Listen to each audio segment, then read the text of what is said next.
Valéry Giscard d'Estaing au Conseil des ministres, l'ouverture c'est une politique, plus de responsabilité et de liberté. 20 nouveaux secrétaires d'État, le gouvernement définitivement constitué ce soir. Airbus, Eastern Airlines achètent aujourd'hui 23 appareils. Marée noire, les Bretons indemnisés, mais inquiets pour l'avenir.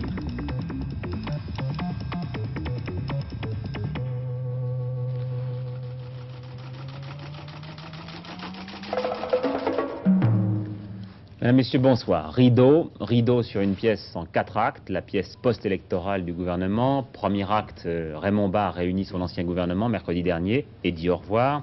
Deuxième acte, 2 jours plus tard, Raymond Barre reconduit, dit bonjour. Troisième acte, hier, il nomme ses ministres. Et puis quatrième acte, donc aujourd'hui, un acte en 2 tableaux, la réunion du Conseil des ministres avec tous les nouveaux. Et puis il y a 1 heure, la désignation des secrétaires d'État qui leur seront rattachés. Désignation annoncée comme hier par Jean-François Poncet. Secrétaire d'État auprès du Premier ministre, Jacques Dominati. Relations avec le Parlement, Jacques Limousi. Recherche, Pierre Aigrin. Secrétaire d'État auprès du ministre de la Justice, Monique Pelletier. Secrétaire d'État auprès du ministre de la Santé et de la Famille, Daniel Hoeffel. Secrétaire d'État auprès du ministre de l'Intérieur, Département et Territoire d'Outre-mer, Paul Dijoux. Collectivité locale, Marc Beckham. Secrétaire d'État auprès du ministre des Affaires étrangères, Olivier Stirn. Secrétaire d'État auprès du ministre du Travail et de la Participation. Formation professionnelle, Jacques Legendre. Travailleurs manuels et immigrés, Lionel Stoléru. Emploi féminin, Nicole Pasquier. Secrétaire d'État auprès du ministre de l'Environnement et du Cadre de vie. Logement, Marcel Cavaillé. Environnement, François Delmas. Secrétaire d'État auprès du ministre de l'Éducation, Jacques Pelletier. Secrétaire d'État auprès du ministre de l'Agriculture, Jacques Fouchier. Secrétaire d'État auprès du ministre de l'Industrie, Petite et Moyenne Industrie, Jean-Pierre Proutot. Je vous remercie. Bien, alors nous ne revenons pas sur les visages qui vous sont déjà familiers, de ceux qui restent ou qui permutent. Voici en revanche les petits nouveaux de la classe, les secrétaires d'État qui entrent dans le 3e cabinet Barre. Jean-Louis Lessen. Alors on commence par Jacques Limousi. Oui, Jacques Limousi a été nommé secrétaire d'État auprès du Premier ministre. Il est chargé des relations avec le Parlement. Il a 51 ans, il est né à Castres, dans le Tarn, et il a été élu député en 1967, après avoir été chargé de mission auprès du ministre de l'Intérieur. Plusieurs fois secrétaire d'État, M. Limousi a déjà été chargé des relations avec le Parlement dans le cabinet Chaban-Delmas de 69 à 72. Pierre Aigrin maintenant, moins connu encore. Il est secrétaire d'État à la recherche depuis ce soir, 53 ans, physicien de profession. Il n'a aucun mandat parlementaire. M. Aigrin a été successivement directeur scientifique au ministère des Armées puis professeur de technologie à Cambridge aux États-Unis, avant de devenir spécialiste dans le domaine des circuits électroniques et des semi-conducteurs. Daniel Hoeffel. Daniel Hoeffel est secrétaire d'État à la santé et à la famille, 47 ans. M. Hoeffel est docteur en droit. Il a déjà fait partie de plusieurs cabinets, notamment du ministre de la Défense nationale en 1954. Il est actuellement membre de la commission du développement économique d'Alsace et depuis septembre dernier, Daniel Hoeffel est sénateur du Bas-Rhin. François Delmas, l'ancien maire de Montpellier. Secrétaire d'État à l'environnement, 64 ans, avocat de formation. M. Delmas s'est fait battre à Montpellier aux dernières municipales avant d'être réélu brillamment député de l'Hérault le 19 mars dernier. M. Delmas est membre du bureau politique du Parti républicain. Jacques Pelletier, un sénateur. Jacques Pelletier, secrétaire d'État à l'éducation, 48 ans. M. Pelletier est sénateur depuis 1966 et inscrit au groupe de la gauche démocratique au Sénat. M. Pelletier est agriculteur et a été secrétaire des réformateurs avant de devenir vice-président de la CODER de Picardie. Jacques Fouchier maintenant. Secrétaire d'État à l'agriculture, 64 ans. M. Fouchier est vétérinaire dans les Deux-Sèvres, maire de Saint-Mexan. Il a été élu député la première fois en 1958. Inscrit à l'Assemblée nationale au groupe de l'Union centriste, il était président depuis 1973 de la commission de la production et des échanges. Enfin Jean-Pierre Proutot. Jean-Pierre Proutot a été nommé ce soir secrétaire d'État chargé de la petite et moyenne industrie.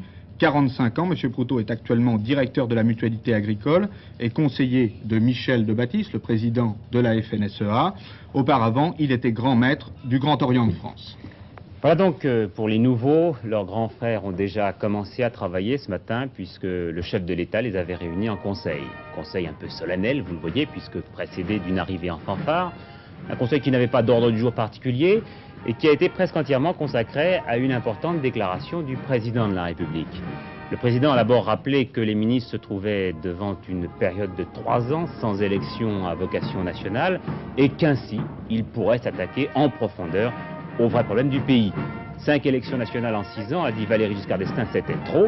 Une partie de l'énergie nationale s'est gaspillée dans l'attente des échéances. Et puis le chef de l'État a défini les directions d'action du gouvernement pour les années à venir. L'orientation essentielle, c'est maintenir le rang et la position de la France dans le monde. En France même, les orientations sont maintenir et développer le redressement économique en parvenant si possible à un taux de croissance supérieur à celui des voisins.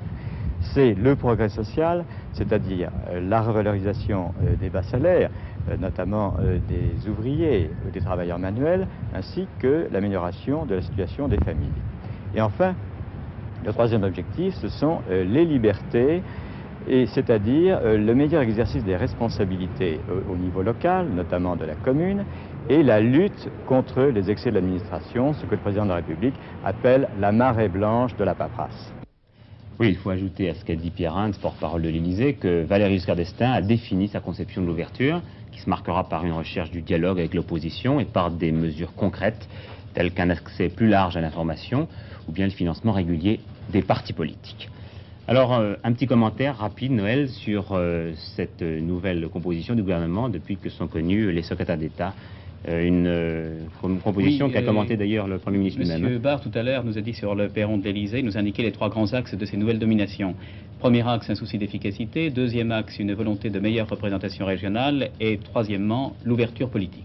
Alors l'efficacité. Alors l'efficacité, si vous voulez, pour simplifier, elle se résume par exemple dans le maintien et la présence de 3 secrétaires d'État au ministère du Travail, devenu le ministère du Travail et de la Participation, Madame Pasquier et Messieurs Stoléru et Legendre. Elle est symbolisée aussi par l'entrée au gouvernement d'un homme comme Monsieur Pierre Aigrin, qui est un scientifique de grand renom et qui est à la recherche scientifique, et cette nomination est un peu rapprochée de celle d'hier de M. André Giraud à l'industrie. Alors la volonté de représentation régionale, ça veut dire que certaines régions seront mieux représentées qu'auparavant. Oui, en particulier c'est le cas de l'ensemble sud-sud-ouest, qui sera représenté par exemple par messieurs Cavaillet, Limousin, Delmas et Dijoux. L'ouverture politique. Et l'ouverture politique, elle symbolise, elle, essentiellement dans 2 hommes. Monsieur Jean-Pierre Proutot, que Jean-Louis Lassène a présenté tout à l'heure, qui appartient à la famille radicale et qui était un des responsables de la franc-maçonnerie. Et le deuxième homme, si je puis dire, c'est monsieur Jacques Pelletier, sénateur centriste d'opposition, qui est très proche de monsieur Caillavet. Alors cette fois, on peut dire qu'il y a un renouvellement des hommes. C'était pas le cas hier. En revanche, 1 sur 2. À peu près 1 sur 2 qui est à nouveau ce soir. 8 sur 16 en tout. Très brièvement, maintenant, une série d'informations politiques. Une déclaration de politique générale du Premier ministre à l'Assemblée les 19 et 20 avril. Changement dans le cabinet de Raymond Barre. Le nouveau directeur de cabinet est Philippe Mestre, préfet des régions des Pays de Loire, qui remplace Daniel Doustin, qui reste attaché auprès du Premier ministre, hors de toute hiérarchie. Conséquence du remaniement, Jean-Pierre Soisson, qui rentre au gouvernement, quitte le secrétariat général du Parti républicain et propose comme successeur l'ancien secrétaire d'État Jacques Blanc. Jacques Blanc qui a été reçu tout à l'heure par le président de la République. Autre visiteur de la journée à l'Élysée, Roger Chinot, puis Claude Labbé. Les 2 hommes auront pu évoquer avec le chef de l'État l'échec de leurs négociations avec l'opposition. Ils avaient proposé une présidence de commission socialiste. Le PS a décliné l'offre, estimant que les idées d'ouverture avancées par l'Élysée n'ont pas été retenues par la majorité parlementaire. En conséquence, voici donc maintenant le nouveau visage des présidences de commission à l'Assemblée. Commission des finances la plus prestigieuse, la plus demandée, président Robert-André Vivien, RPR. Rapporteur général, Fernand Icard, UDF. Président de la commission des lois, M. Jean Foyer, RPR, ancien garde des Sceaux. Il l'était déjà dans la précédente législature. Affaires étrangères, président Maurice Couve de Murville, RPR, ancien ministre des Affaires étrangères. Là encore, pas de changement. Défense nationale et forces armées, président et spécialiste, le général Marcel Bijard, UDF, nouvel élu. Production et échange, président Michel Durafour, UDF, ancien ministre de l'économie et du travail. Affaires culturelles et sociales, président M. Berger, RPR, ancien titulaire du poste, auteur de rapport sur la sécurité sociale. Premier dossier qu'ouvriront les députés, celui de l'élargissement du quota français au Fonds monétaire international, au FMI. Un dossier épineux pour le RPR, même s'il ne se présente pas sous la même forme qu'il y a 6 mois. Certains considèrent qu'il s'agira là d'une épreuve de vérité pour le RPR, très réticent à l'égard de ce projet. Le RPR qui s'est réuni hier soir en comité central et qui a décidé de proposer une réforme des statuts au congrès extraordinaire que Jacques Chirac a convoqué pour dimanche à Paris. Si ce projet est adopté, Jacques Chaban-Delmas cessera d'appartenir aux instances dirigeantes du RPR, tout comme les personnalités qui, je cite, assument des fonctions d'arbitrage international ou gouvernemental. Jacques Chaban-Delmas était jusqu'à présent membre de droit de ces instances, en sa qualité d'ancien Premier ministre. C'est donc apparemment la réponse du berger à la bergère, après la victoire du maire de Bordeaux sur Edgar Faure qui était le candidat de Jacques Chirac. Bouillonnement aussi chez les radicaux de gauche, où Michel Crépeau, député maire de La Rochelle, est candidat à la présidence de son parti. Robert Fabre est, je vous le rappelle, démissionnaire. Enfin, au PC, pas de crise pour Georges Marchais, une contestation de quelques camarades seulement sur 630 000. Un point, c'est tout, a dit Georges Marchais ce matin sur France Inter. Georges Marchais qui a par ailleurs répété que l'échec de la gauche incombait uniquement au Parti socialiste. C'est tout pour la politique.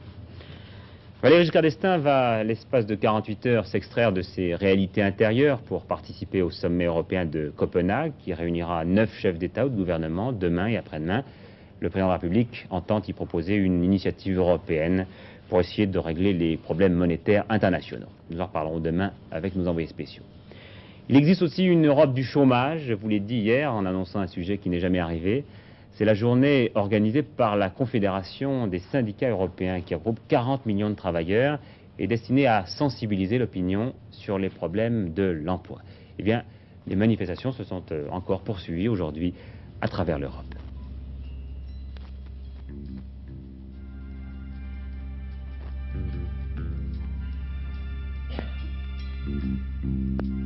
L'Europe des Neuf compte 6 millions de chômeurs. Les candidats à l'emploi sont toujours plus nombreux. Regardez ce tableau. En bas, c'est l'évolution de la population qui a un emploi depuis 1960. En haut, c'est la population qui arrive sur le marché du travail. Elle s'accroît jusqu'en 1985 et diminue ensuite. Pour empêcher l'écart entre les deux courbes de s'agrandir, il faut une croissance d'au moins 4,5%. Ces nouveaux candidats à l'emploi, ce sont les jeunes, les femmes dont l'avenue au travail représente un phénomène social profond, et puis moins de personnes ont actuellement l'âge de partir en retraite. C'est une satisfaction que de constater que depuis 2 ans, la conscience va croissant dans tous les pays membres, que nous sommes tous engagés sur le même bateau, et qu'en définitive, la pire des solutions serait d'exporter le chômage.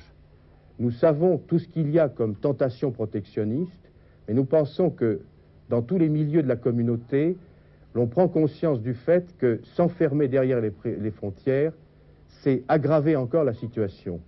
Je pense personnellement que le marché commun et la communauté européenne sont peut-être une des principales raisons, une des principales défenses dont nous disposons contre un accroissement en boule de neige de la crise actuelle. Tout en cherchant à mettre au point une politique plus active de l'emploi, la Commission européenne lance l'idée d'une répartition du travail. Ça consiste à considérer qu'il existe un certain volume d'emplois et qu'on peut essayer de le partager entre un nombre plus grand de travailleurs en réduisant la durée du travail de diverses façons. C'est une formule très délicate à appliquer, dont les résultats sur l'emploi ne sont pas automatiques. Elle suppose aussi une grande concertation au niveau européen et un accord des partenaires sociaux. Les syndicats, pour leur part, sont convaincus de la nécessité d'une action et d'une solution européenne. Nous croyons que nous sommes arrivés à un seuil critique du point de vue du chômage qui impose absolument que nous résistions à cette poussée d'opposer les uns et les autres, à cette poussée, je dirais, de nationalisme économique, d'exportation à tout prix, et qu'ensemble, nous ayons une action positive et convergente. Nous croyons, nous, qu'il faut effectivement répartir autrement le travail, mais sans diminution de salaire. C'est la position de la Confédération européenne des syndicats, en allant vers les 35 heures de la durée hebdomadaire du travail, la 5e semaine de congé payé, l'abaissement du droit à la retraite, et aussi l'amélioration de la scolarité et de la formation professionnelle des gens. Il y a là tout un vaste champ à discuter. Si la communauté est prête à en discuter, au plan européen, la Confédération européenne des syndicats est tout à fait prête à négocier sur ces bases. Deuxième promesse que nous vous avions faite hier, un reportage sur le suicide de ce commerçant de Chaumont qui avait fait l'objet d'un redressement fiscal. Ces obsèques se sont déroulées aujourd'hui et en signe de deuil, la plupart des magasins de la ville ont baissé leur store. Bernard Marchetti et une équipe d'Antenne 2 ont essayé de comprendre sur place pourquoi ce commerçant s'était suicidé. C'est l'immeuble à Chaumont de la direction des impôts. Austère et noir, il illustre assez bien l'idée que certains contribuables se font du fisc, celle d'une administration moins soucieuse de services publics que de répression. Avec des mots qui font peur, avertissement et redressement comme en justice, commandement comme à l'armée, employés par des contrôleurs et des inspecteurs comme dans la police. La crainte qu'elle inspire encore est peut-être pour beaucoup dans le suicide de Gilles Fesneau, 42 ans, propriétaire de ce magasin, à qui venait d'être notifié un redressement fiscal.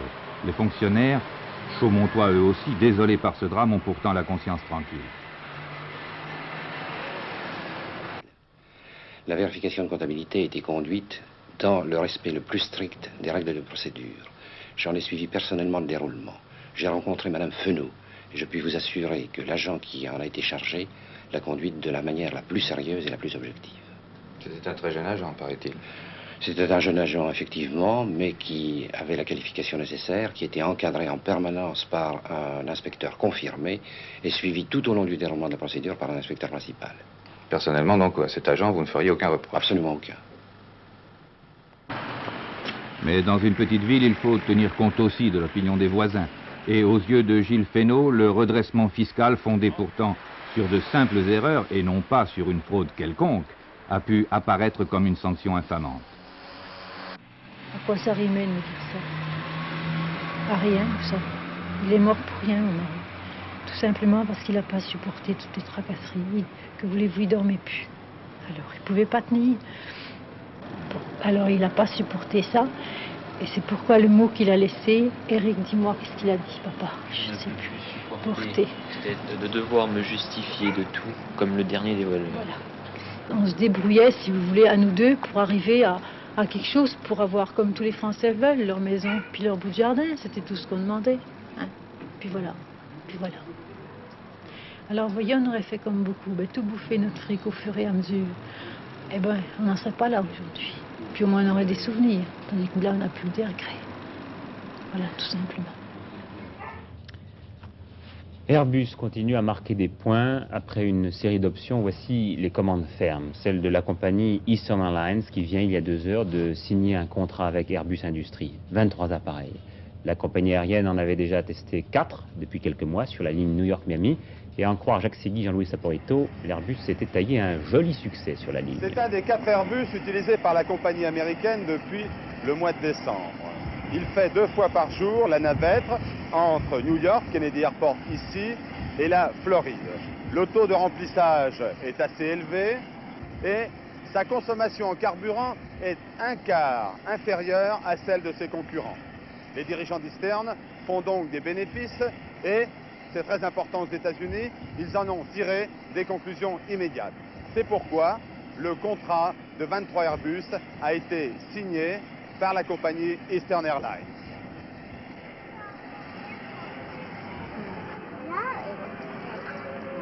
« 30 millions de personnes montent chaque année dans un avion de l'Eastern Airlines, la 2e compagnie américaine d'aviation, avec un réseau qui dessert toutes les grandes villes de la côte Est, de la Floride, à la frontière du Canada.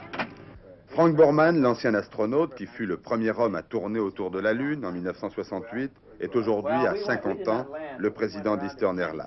C'est lui, le premier, qui a compris que les Européens et leur Airbus avaient pris une avance technique sur les 2 géants, Boeing et Douglas. Pourquoi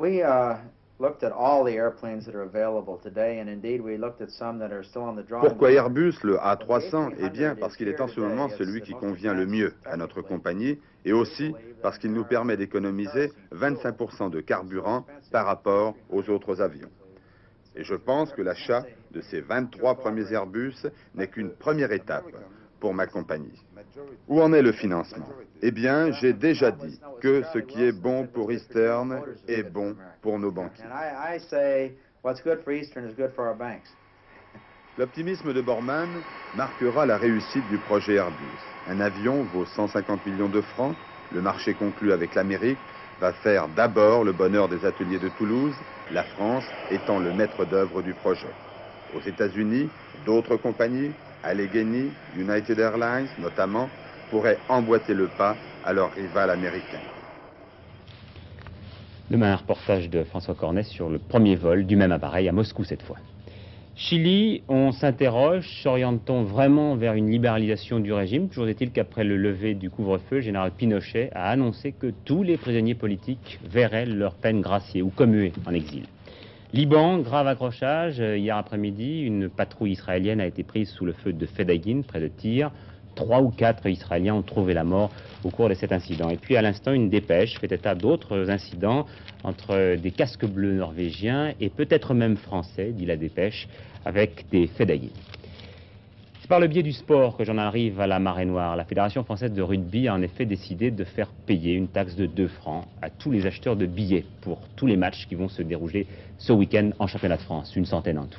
Une taxe qui est destinée à être reversée aux sinistrés la marée noire. Beaucoup d'autres initiatives mériteraient d'être signalées, telles l'appel qu'a lancé la Chambre de commerce franco-américaine à la solidarité des États-Unis.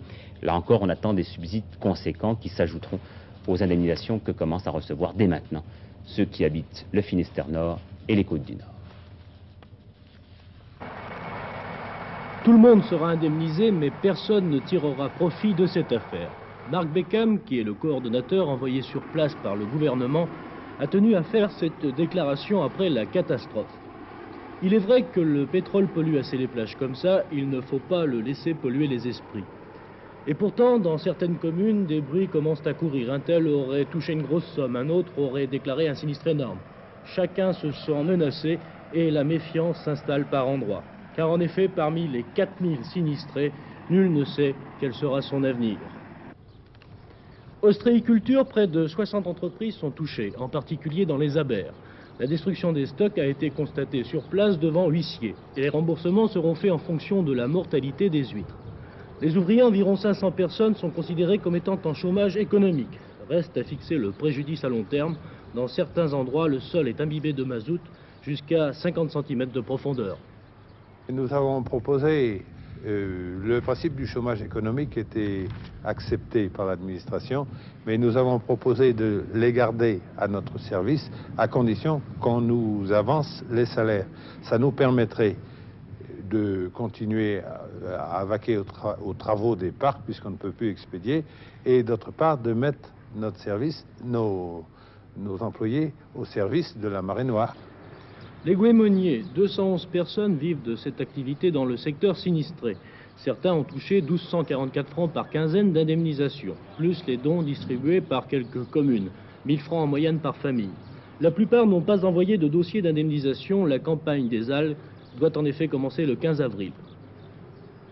Dans 5 ans, ici, est-ce que les algues vont repousser sur les roches qui sont atteintes? C'est là le problème.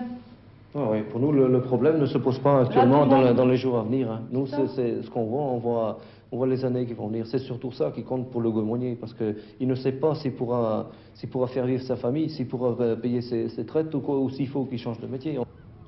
La pêche, 1000 professionnels concernés, 584 dossiers d'indemnisation à 1244 francs par quinzaine dans le Finistère. Le matériel est remboursé à 70%. Les pêcheurs sont les plus touchés par cette catastrophe. Avant l'accident, 15 jours de tempête les avaient empêchés de sortir. De plus, la période actuelle, d'avril à juin, est celle du poisson qui rapporte, le lieu, le mulet, l'araignée surtout. Alors, 2500 francs par mois, pour eux, c'est peu. Ça correspondrait pour la plupart, je crois, à la plus mauvaise période de l'année. Alors, ça nous paraît tous ridicule. Certains pêcheurs côtiers ne m'ont pas caché que pour eux c'était fini. Ils n'ont pas les bateaux pour aller au large et sur les autres côtes non polluées, ils ne connaissent pas les lieux de pêche. Puis il y a les autres activités économiques. Celles-là feront l'objet d'appréciation au fur et à mesure de l'observation du préjudice. C'est ainsi par exemple que les préjudices touristiques sont à évaluer au moment de la saison touristique et nous avons un espoir raisonnable, mais un espoir certain. Nous faisons tous nos efforts dans ce sens pour permettre à la saison de se dérouler normalement. Reste le coût du plan Polmar, environ 1 million de francs par jour pour le seul nettoyage, auquel s'ajoutent les heures d'hélicoptère. On a beaucoup survolé le problème. Plus les journées de navigation, jusqu'à 37 bateaux en mer pour traiter les nappes. À propos de ces indemnisations, 3 pêcheurs d'Ouessant attendent toujours les sommes qui leur sont dues. 20 000 francs chacun environ pour destruction de matériel par hydrocarbures. Ils attendent depuis janvier 1976. Le pétrolier responsable à l'époque, c'était l'Olympique Braverie. Aujourd'hui, malheureusement, le vent souffle toujours du nord-est et ce vent de nord-est est poussé encore vers la côte et pousse donc vers des nappes qui se trouvaient jusqu'alors au large. La Marée Noire a inspiré l'apparition de 2 nouveaux confrères, Don Quichotte et puis Numéro Spécial, dont on nous dit que c'est le premier magazine sur papier recyclé. Elle a aussi inspiré la sortie d'un très beau disque, mais je vous le garde pour la fin. Est enfin à l'origine d'une manifestation qui a débuté il y a une heure, à Paris, place d'Enfer Rochereau.